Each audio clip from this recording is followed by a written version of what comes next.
the shadows of Bergen crypts. The two-headed basilisk whispers of the end of all things. Imminent. Inevitable. Despair stains the earth with pitch black, whilst rot rides the wind from the west to the ivory spires of Galgenbeck.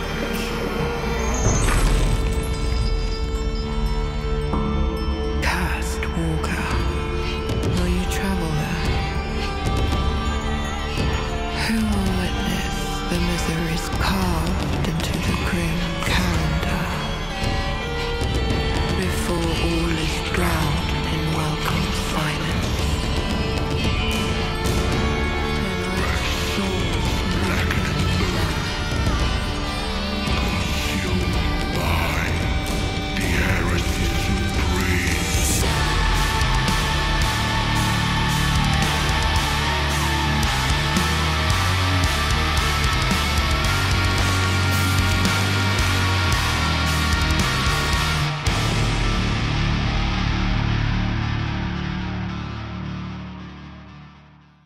All right, what's going on, everybody? Welcome to WASD and Beyond. We are your hosts, Nick and Brody, and this week we have two awesome guests from the Morbidware team. We got Diego and Giuseppe, aka Misbug. They are part of the MORKBORG Heresy. Good. I said heretic, said a heresy. Very good. Heresy Supreme team, and we got them on the show. Guys, we are incredibly stoked for MORKBORG. I'm a huge fan of the series and of the game itself. I can see you guys are as well. Before we really dive into Heresy Supreme and what MORKBORG is, can you guys tell the audience a little bit about yourselves? Whoever wants to start, please hit it. Oh, okay. So I'm Diego. I'm the developer and designer of this game, and I've been in the industry like for the last 10 years in Italy, doing a wide range of games, and we decided to start this big adventure of making this game out of MORKBORG Heresy Supreme, and so that's it. I'm Giuseppe, also known as Misbug, mainly on the pixel art community. I do graphics for this game and also game design. We already worked with Diego for another project. So one day we decided to pitch new ideas for a new game. Then MORKBORG came up as a potential concept, and we decided, yeah, we should make a game about this weird tabletop RPG, which is really good. Dude, as a developer and an artist, I don't think there's a cooler game you guys could have chosen to translate into video games. The art alone in MORKBORG is unlike anything else you'll play. You got Dungeons and Dragons, you got Pathfinder, you have all these different types of video games as well, but nothing quite hits like MORKBORG. It's that yellow and black and red and purple and doom metal it's how it's described across the board, from Heresy Supreme to MORKBORG itself. Misbug, for you, especially being a part of the art team and doing the art for this game, how important for you was it to really nail home that MORKBORG feel in the art for this game? Because that's a huge part of MORKBORG. A lot, but it's something that didn't start that way from the very beginning. Because when we tackled the idea of making a MORKBORG game, basically we started a few concepts visually. At the very beginning, we tried with something that looked more like Darkest Dungeon in a way, but it was closer to the aesthetics of MORKBORG. Then we tried to introduce high contrast colors. And at the end of the day, Diego and the other founder of Morbidware, Matteo, basically said, "Yeah, but why we should do this? We should go all into the MORKBORG style and just go yellow, black, red, and pink, and that's it." I suggested we can use other colors for gameplay reasons. So maybe some objects may look green or blue, but the basic visuals of the game are based on these five colors, basically. There's also grayscales for accommodating illustration that are more medieval-like, or to introduce a bit of shading on the objects of the game and the characters. But high contrast is the main priority visually. Right. Before we had you guys on, we were kind of chatting, and I was talking to Nick, and I didn't get to talk on our, I didn't get to meet up with you guys earlier this morning for the little pre-call interview type deal, but I was asking, I was like, did the art team like work on MORKBORG with the actual, like on the tabletop? Because the art style is spot on. Like you captured that the way I typically describe like MORKBORG, it almost looks like stamps, right? Like it is this very distinct, very bold, over the top, like bright contrast, like you were saying. And I mean, you guys have done an excellent job on the art on this, to the point of, like I said, I thought you guys had worked on MORKBORG in the past. So hats off to you, like early in the episode, just throwing some roses at your feet for that. So, but no, this is it's interesting to hear you guys' process of how you guys finally, like, you had that concept and got back to, or kind of started with like that darkest dungeon, like you were saying, and then got to the high contrast, and then finally went just full MORKBORG. How many people do you guys have working on the art team specifically? Is it just you, or is it? It's just me for now. Is it really? Wow, you're a busy man. Yeah. The plan is to add Johan to the team. We are doing a Kickstarter also to collect extra funds for creating more content for the game. We basically have a base idea for the game, and the Kickstarter is just to add all the extras ideas that we have already in the game design documents, and also to ask collaborators like Johan to join the team and create artwork for the game. By the way, Johan, the praises don't go to just to what I did, to me for what I did, but also to Diego and Matteo, because they always give me directions for character creations or environments and stuff like that. And also to Johan, because after contacting him, he basically started working as a consultant for us. So I present him ideas, and sometimes he may request some tweaks, or maybe he's giving suggestions or certain aspects. And I gotta say, his inputs are always adding something to the aesthetics of the game. I remember a few months ago, a couple of months ago, I was working on the Occult Herbmaster character, and basically it was a bit flat. And Johan just said, "Why don't you add, roots and leaves to the cape that the character is wearing?" That added so much to the character. And it was just a little touch. It's right. not that much work, but it worked. That's awesome. It's just those small things, just those tweaks. Yeah. It's like, oh shit, like this is where I need to go, and then from there, like a snowball at that point. Now, and I believe that Johan is a master in that. Basically, with a stroke or just a little detail, just an upside down cross, can create so much meaning to an image. I promise I have a question about Pella and Johan here in a minute, because without them, we wouldn't be talking right now, right? But Diego, question for you then, dude. How important was it to capture the feel? Because we've just figured out how important the art was, but the game has to match the art. The game has to feel like MORKBORG. It has to live and breathe MORKBORG. So how important was it for you and your team to really capture that feel and the essence of MORKBORG into a video game? And how difficult was it translating that into a video game? Well, that's my focus. I mean, mechanics and stuff like that. I think we kind of hate ourselves because it's easy. It's easy if you want to translate a tabletop RPG into a turn-based game, okay? But that's not Morkborg.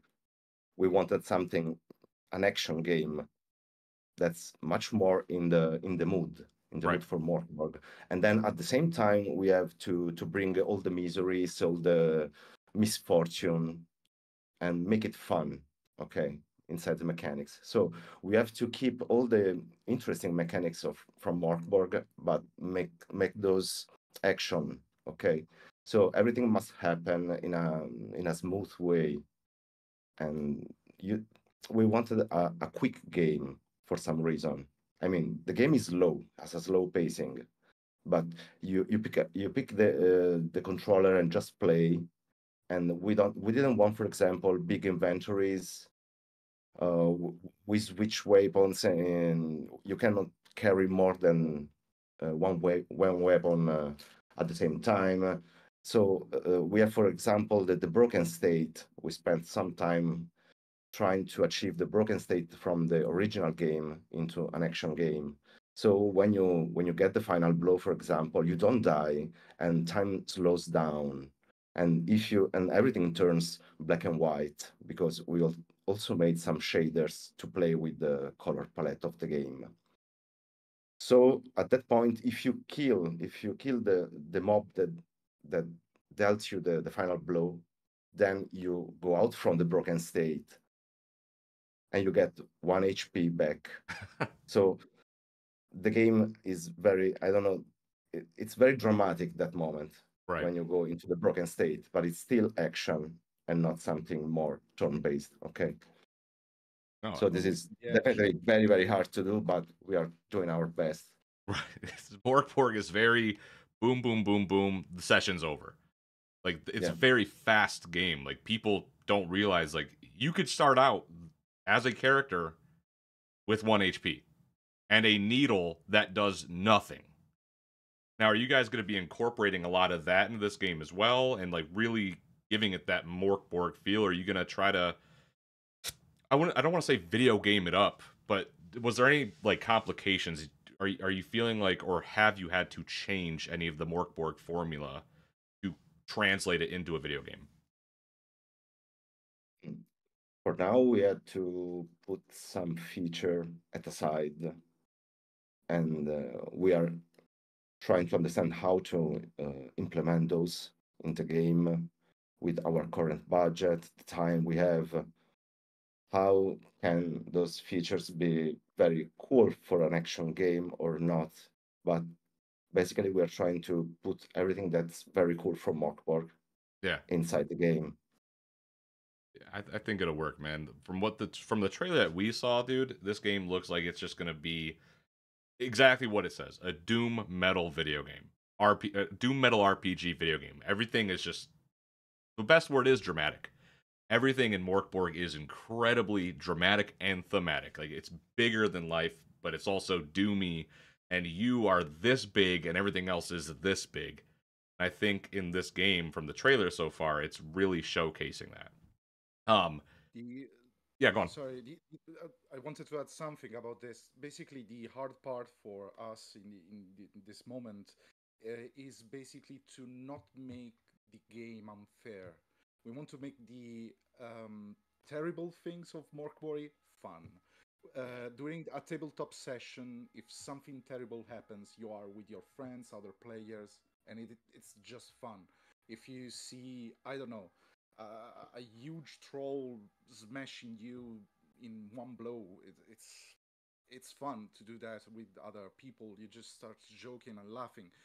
When you have a single player mode video game, you need to understand that there's no much fun if the game is unfair to you. Yeah. So we are trying to make a game which is challenging, not unfair, but at the same time poses the player in front of certain situations that are so extreme. They are just fun to play, whatever is the outcome of the action the player is taking in that moment. That makes sense. I imagine it is incredibly hard to take something like Morkborg. Like you said, it is kind of designed to be unfair in a way, but that's part of the fun of it. It is that, like, hey, you're going to create this character and you're going to be dead in 20 minutes. And then it's like, we're starting over, we're creating new characters, let's go. Like, and it's supposed to kind of work off of that. So I guess my question, and we'll link everything as far as like the Kickstarter so people can go check it out. But just in your guys' words, like, is this going to play kind of like a roguelike where when you die, are you going to come back different? Or are you just going to start back where you were? Is there like a checkpoint system? Like, how does, I mean, obviously, this is a kind of a side scrolling adventure you're going through, there's combat, things of that nature. But what does that kind of look like? I mean, because obviously, roguelite, however you want to say, whatever it is, right? That's a huge genre right now. Is that something you guys are tapping into, or is this going to be more of like of that kind of just side scroll adventure that you can enjoy and not necessarily have to worry about, well, all my shit's gone and we're starting over again? Well, you'll have to start all over again a lot of times, but Yeah. the game every time is differently arranged, so you have new quests, new side quests to reach the end. Still, it's not. I mean, one playthrough should be limited in time, much like a roguelike. Okay, Okay. Yeah. so no longer than this amount of time, and yeah, we when you die you may have other characters with you because you can have a party of characters, even if you play with single player with just one character at a time. If everybody dies, then it's game over. But as long as you have someone on your party, you can I don't know, you can finish the level, the specific stage, and go back to Galgenbeck and maybe get some other players, some more characters and stuff like that. Oh, very good. I think that, I mean, that suits the world, right? The with Yeah. everything that's going on in Morkborg and what it has tried to be, I think that is very fitting, and it captures that feeling while still remaining, like you said, a fun video game, and that's very cool. Yeah, I'm excited.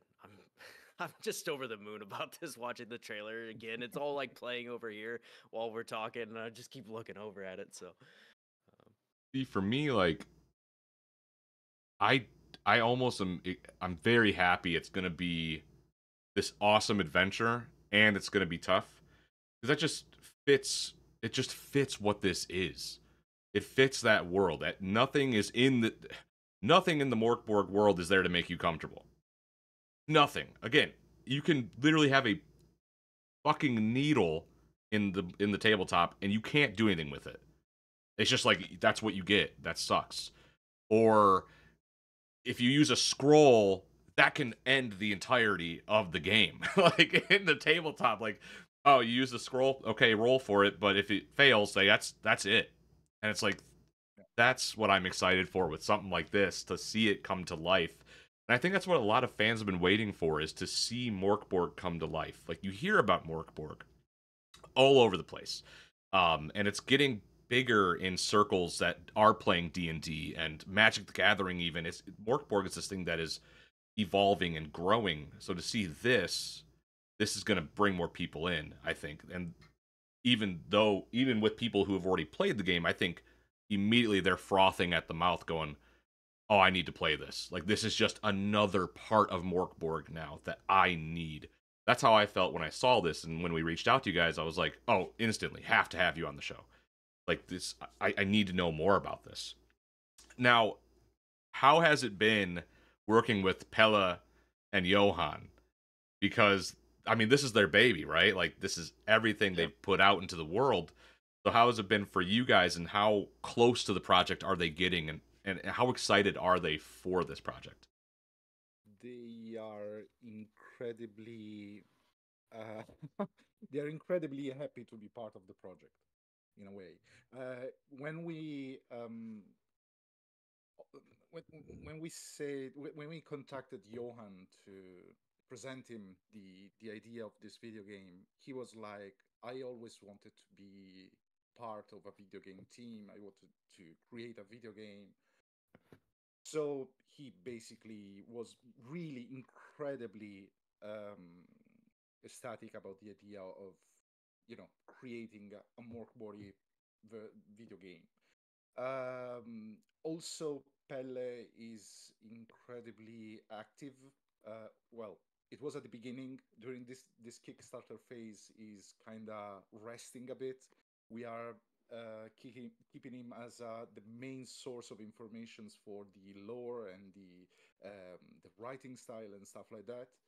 And yeah, it's that their presence as consultants for the project is incredible. I mean, it's always beautiful to present them what we created, because we basically create some animation features and stuff, and then we show them what we created, and their feedback is also always so positive. And I mean, it's a pleasure working with them, to be honest. Even Yeah, though I he's remember. not a person of he's a person of few words. Yeah, You they said are kind of Johannes. different. Johan is much more talkative. Oh, okay. But I remember when last year, it was in the summer, we sent those two a video of a prototype we made for the game, just for showing everything. And I remember that after a few days, they get back to us, and they were absolutely in love with the project, with the idea. Then we started the game from scratch again. And if I take a look now at the same scene that we showed them from the prototype, it's so much different. It's the same game, but it's so much different and much better.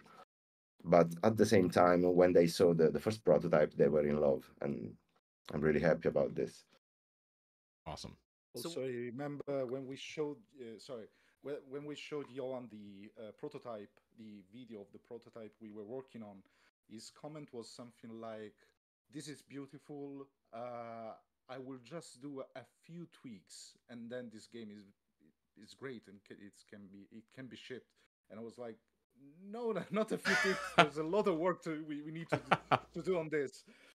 And yeah, the first prototype was missing stuff like effects and shader effects on colors, and certain transition animations for characters and enemies and stuff. But yeah, I mean, I appreciated the fact that he loved the prototype already when he saw it. Loved it enough to say, yeah, get it out in the world, dude. Let's put it out there. It's like, no, Yeah, it's ready. Yeah. How long have you guys been in development on this game? Well, we started the real development, so the real game development in February, basically. Oh, really? And we are full time on it. Yeah. We started Oh, by creating assets to help us create the game. So I started creating some software to deal with items, and I don't know, dealing with the data structure, and then we started to develop the actual game. I remember one of the first things that Johan said was, "It needs more blood." So I specifically spent a week in making, I think, the most bloody blood you'll see in video games. That's a lot. Yeah. And it's dynamic, it's always different, so I like it's that true blood. that character model in the trailer where it's that Hulkin dude you're gonna be playing and he's hacking, but all on top of him is just this layer of blood, and I was like, that's it right there, because it just has that feel. Like everything you're seeing has that MORKBORG feel where it just is breathing it, right? And that blood, I was like, yep, that's it, spot on. Like this is all like, yep. I was like, this is spot on. That's what we call the splat system. Yeah. When things go splat. Yeah. Heads just pop like balloons. Yeah. Yeah, there's Fantastic. an insane amount of blood inside every creature. How? Oh, go on, Brody. My bad. Nope. all you, buddy. I was going to ask, how is the world itself going to work in this game? Because this seems like a game where we're going to be able to actually travel through the world. Not like an open world game, right? But still, this seems like the map is going to be decently sized, where there's going to be points to travel to. And I'm just curious, how is that going to work in this game? Well, we have the hub, the central hub of the game, which is Galgenbeck, and from there you can discover out quests or locations you should visit. And so those open up into the big map. Okay, some location can be in Sarkash, some location can be in Grift, but the number of location depends on your actions and what you discover. Okay. So from there, you start to go on a location, and I mean, you don't play the travel exactly real time from Galgenbeck to the location. You just play inside the location, but during the travel can happen something like, I don't know, an encounter, or maybe two characters of the same party have a fight, and there's betrayal also. So maybe you hire a character, you give him very good equipment, but then during the travel they have a fight, so you have to kill your own party member after you gave him the best sword, I don't know, the best shield. Dude, so right off the bat, I love the original Fallouts. Like, I love Fallout 1 and 2. So just that thought of traveling, yes, the thought of traveling, and it's like, oh shit, something's happening, and then you're back in, and it's like, hey, your partner was trying to stab you in the back while your buggy was traveling the road, and it's like, how do you Yes, that is that. Oh man, I'm smiling like an asshole because I'm just so excited. I am so excited. Yeah, the That's objective is to basically make the players understand that they are not portraying heroes, but anti-heroes, but the vilest scum in the dying worlds. So basically, it's all for himself. It's like for themselves. It's like you start with a character, and then ask other people to join your party, but all the new characters that you add to your party have their own agenda.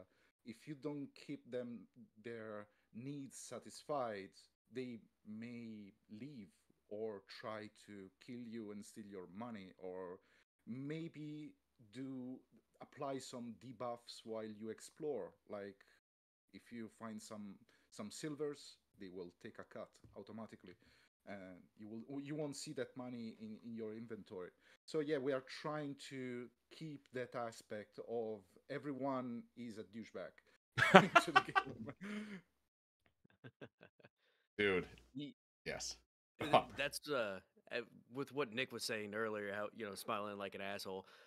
That's one of the biggest trappings of doing these interviews and having people that are creating cool shit. We just kind of gush over the whole thing, like because it is so easy to do, right? Like, especially once you get to actually talk with the people making the thing and feel the passion behind it, and feel how dedicated you guys are to not only the game itself, but the original property and everything else. It's just so cool to see. And from our side, it's like indirectly talking to Johan or whatever it may be, right? But I guess one question I wanted to ask you guys, because I looking back through Morbidware's kind of past games and things, definitely more like the pixel art, and how you mentioned earlier, Misbug, like you're known in the pixel art community as Misbug, but what were some of the biggest challenges of this game, whether it be art style or capturing that world of Morkborg or whatever that is? I mean, and you guys can answer different answers, I'm sure, if you would like, but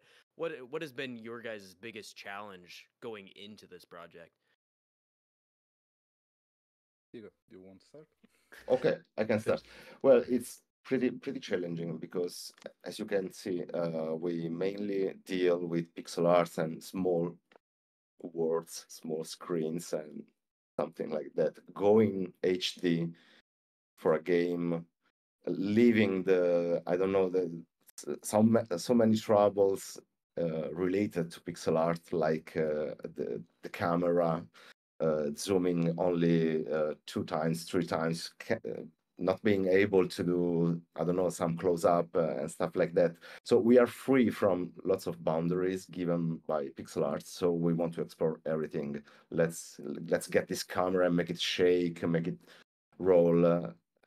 We can deal with time because we have animations in spine. So basically, we can slow down time and have the smooth movement at the same time. So we are using everything this change has brought to us. It's very challenging, but it's also fun because there's much discovery, I think, from my side. I'm dealing with many, many new things, and this is quite satisfactory and challenging, but very satisfactory. Right. Yeah. Yeah, the challenging part for the production of this game probably it's animations. There's a lot of freedom.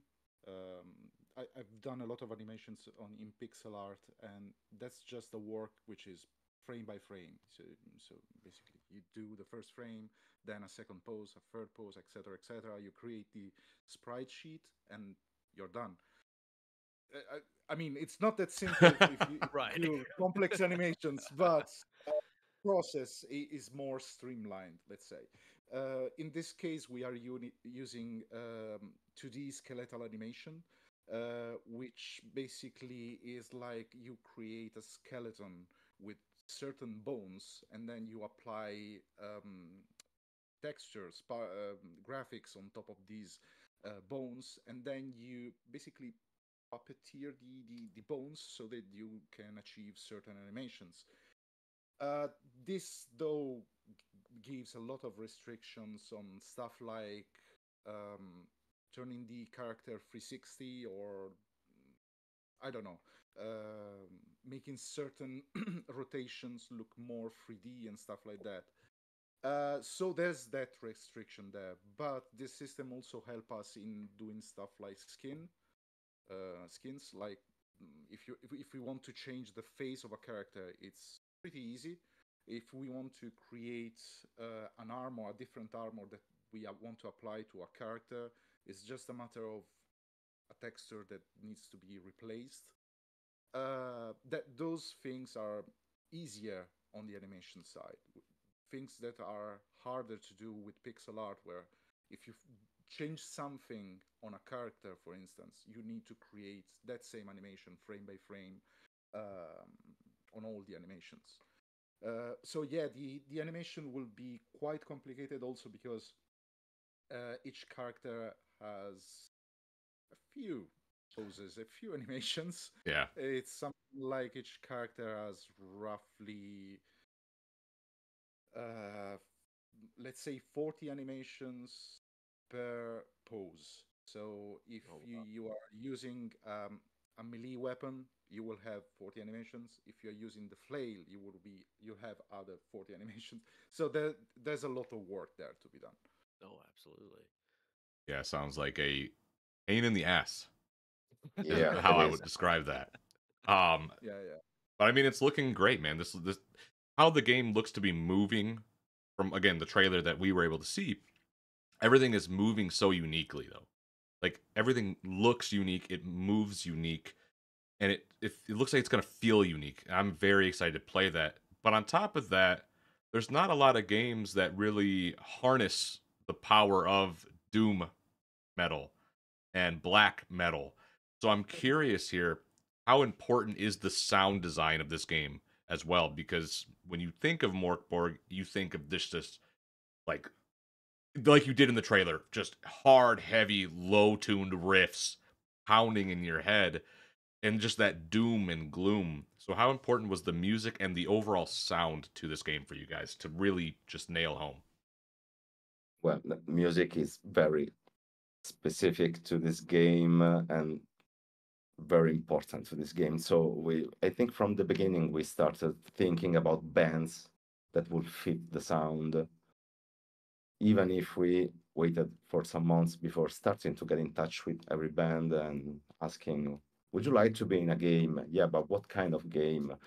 Not a game like Candy Crush. It's a game like, I don't know, it's a game for you. And very often bands don't play that much Okay, so I have also to show them what kind of game is this. It's not like you I don't know. They always answer like, ah, yeah, I played Tetris when I was a kid, and man, that's much different now. And I show them the art, but I think this specific art style is very cool for musicians, for metal musicians. So they are in love with the game, and I think it's quite hard to put into the action because uh, a Doom track is long. I don't know, 6 minutes, 12 minutes. We should tighten up the length of each track. Maybe we cannot have voices, so there's no singing inside these tracks because it wouldn't be very cool for action in that moment. So we are taking our I don't know how to say. We have some boundaries, Yeah, but we want to do the most doom metal possible game that we can. dude. There's a. It's important. Sorry, it's So you're good. important for us to. So it's important for us to basically create video games based on certain genres of music. In the game we work on last the Texorcist. Basically, it was incredibly important for us the choice of the right musician for creating the soundtrack. In fact, for the base game, we asked Ghost to create the soundtrack, and for the DLC that came later, 1 year later, something like that, we asked Carbon Killer because we decided that that type of game we were creating needed a soundtrack that was a retro wave, more 80s with a touch of modernity. In this case, of course, we need to rely more on electric guitars, heavy sounding drums, and stuff like that. It's always important for us. It's like painting while listening to music. It's not so different when you do video games. You basically are creating something visual, but you need some sort of reference, so something that puts you in the mood. It's important not only for players but also for developers. Like a guiding hand. Music is always to Yeah. me, and sound to me is that guiding hand through the doorway. You know, in a movie or like Resident Evil or anything, especially this, when you walk through somewhere or when somebody is, and all you hear is that burn, you're like, oh fuck, like you know it's gonna get bad, right? Like the entire time I'm listening to the trailer, like I was like, this is amazing, and then I was like, dude, I could throughout the game, I was like, I can hear Dark Throne in this game, you know, I'm like things like that going in my head. I'm like, oh my god, like it's just awesome because that is because MORKBORG has already put out a vinyl for their game, and you can use that for the back of the vinyl for a GM screen as the adventure. Like it's insane. So to see you guys also putting out music as a vinyl for this is incredible. I want to switch gears to the Kickstarter though, because we are getting to that end point in the show. But I really want to really focus on the Kickstarter. Can you please explain to everybody exactly what you guys are doing with the Kickstarter and what people can expect from this Kickstarter in terms of rewards and pledges and what they're going to be getting and seeing from you guys further on? Yeah, so we decided to go on to use Kickstarter as a platform for getting some funds for the game because we know that MORKBORG community is basically has its own home on Kickstarter.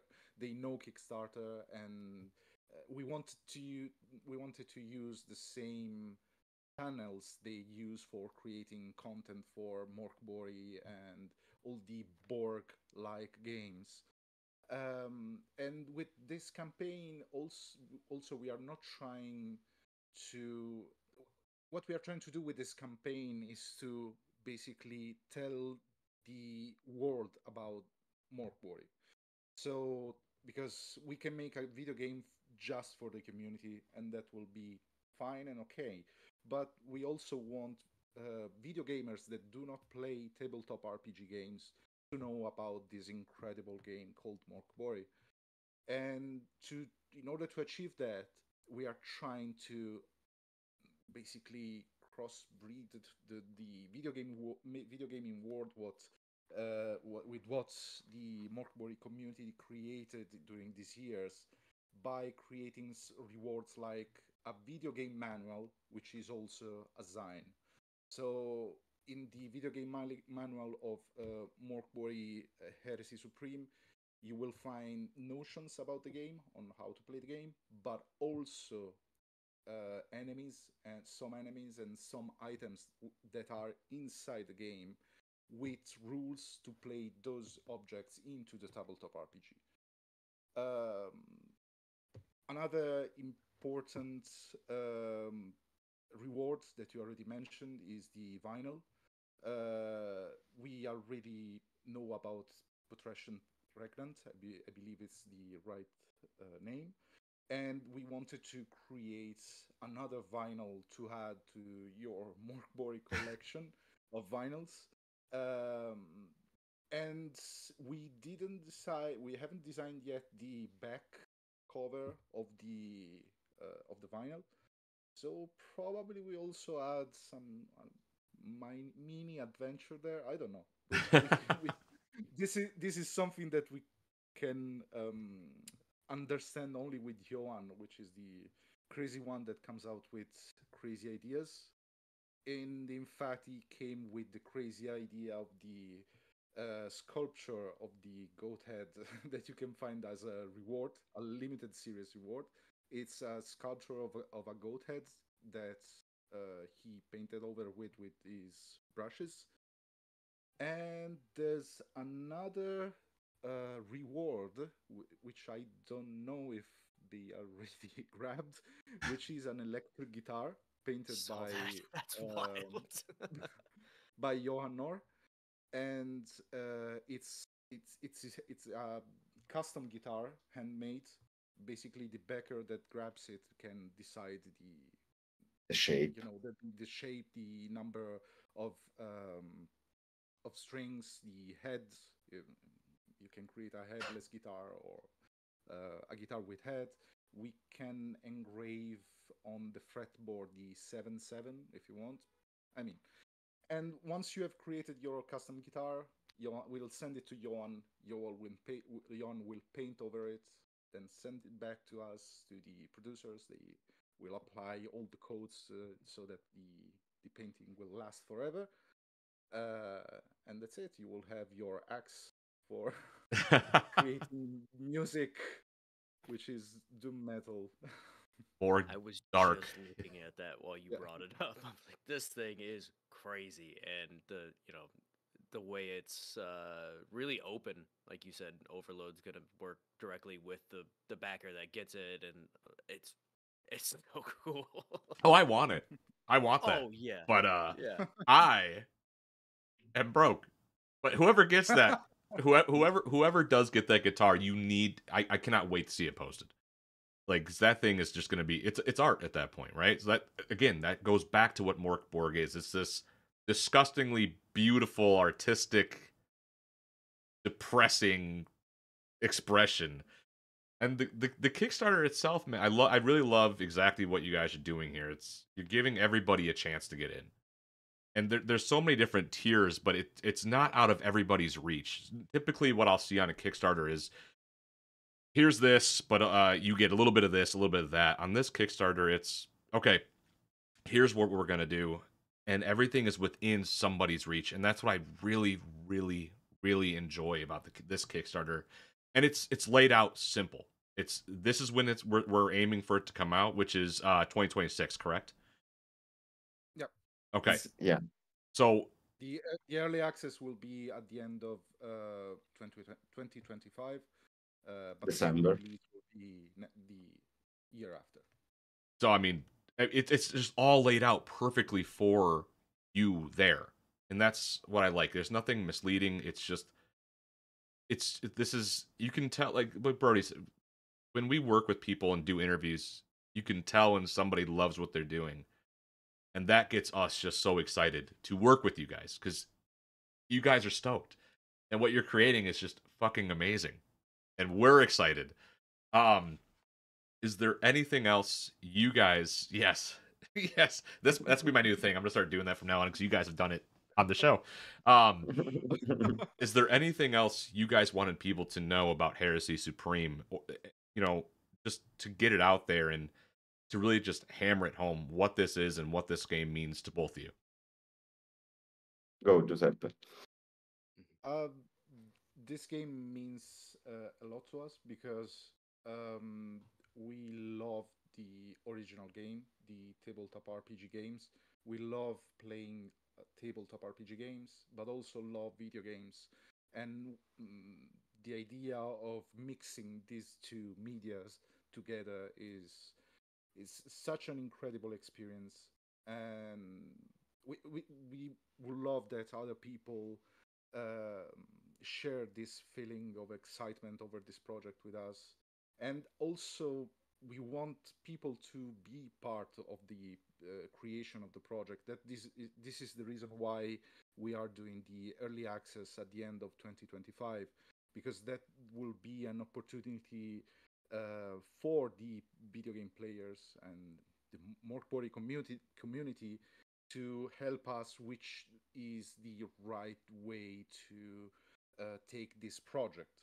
So we mentioned a lot of features today with you that we want to implement into the game that are already in our design documents. But to be honest, those are ideas and mean nothing when we bring the game to the early access and people don't like those and want us to tweak that. We are going to listen to the community and try to create the best video game for the MORKBORG community and video gamers that will be interested in this type of game. Fantastic. And if I can add something, I think the world needs more Doom games, more Metal games, and we are here for this. Absolutely. Really quick too, you guys are... Oh, well, yeah. You guys are making a Discord server for the community as well, right? Yeah, it's not ready yet. Cool. Well, I'm excited for when that is ready, because I already backed this project immediately. I saw it go, and I was like, "Yep, boom, boom, boom, boom, boom, boom." I think I'm like number 12. Well, on WASD and Beyond is number 12. But I was on my phone. I parked the truck at work, and I was like, "Yeah." But if this sounds like it's in your wheelhouse, I almost said up your wheelhouse. That sounded so bad. In your wheelhouse. You know what? Before I get to the ending, Brody, is there anything else you wanted to ask them? I could continue talking about this forever, but I don't want to keep you guys forever as well. But no, I think you guys have covered a lot of great things here, and like I said, I could talk about the art in this game alone for hours, because it's just incredible. But everything you guys have going on here is just amazing. I just submitted my backing. I was just trying to decide which tier I wanted to back. Which tier did you back?